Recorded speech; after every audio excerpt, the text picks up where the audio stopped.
What did you see now? I guess it would be about 2 weeks ago. That was very alarming, the way you said that, at least.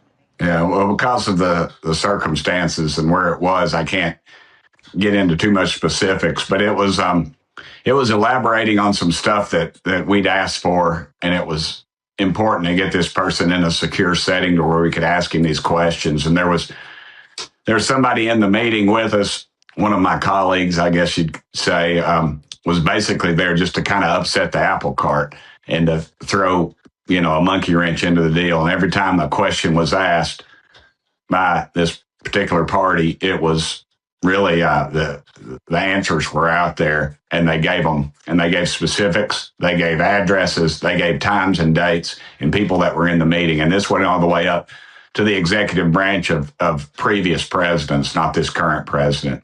So there have been different reports over the years. Some reports that there have been pieces of machinery that were found that did not seem earthly.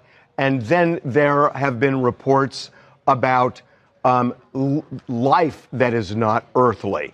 Which one of those two, or both, are you talking about?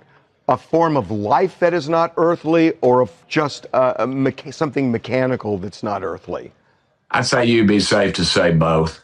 The way you described this, whatever happened at this meeting, this briefing that was happening, was there something that if we knew, we would feel that we are in danger? You said you wouldn't sleep at night if you knew the things that I saw in these briefings.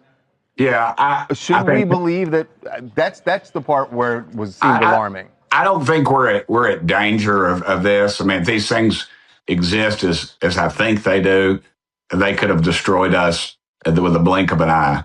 I just don't see that. And I think I just think, but I do think they have the technology and the capabilities of something that we can't understand or we can't grasp. What I want to make sure I'm understanding is a member of our government has told you and others, I guess, that there is a form of alien life and machinery which maybe brought this living creature here that interacted in some form with people? Yeah, they have, and they've. It's pretty wild. I know, but I'm just telling you, I'm not going to lie to you. I'd take a lie to tell you. You want to put me on a polygraph, I'll take it. But this is what the guy told me. I mean, I've had a very high-ranking naval official describe. I've talked about this before. Underwater craft, something big as a football field, moving at over 200 miles an hour. And there's no fish in the ocean that would do that. We don't even have a sub that'll probably do 40 miles an hour under the. And the last thing he said before he left my office was, it was kind of weird because he didn't go out he went out the side door, which nobody ever uses. And he looked at me, he pulled me up close, and he said, "Tim, they're real." And that's the last thing he said to me. That'll be the title of my book, I guess. Matt Gaetz was involved in something here just recently.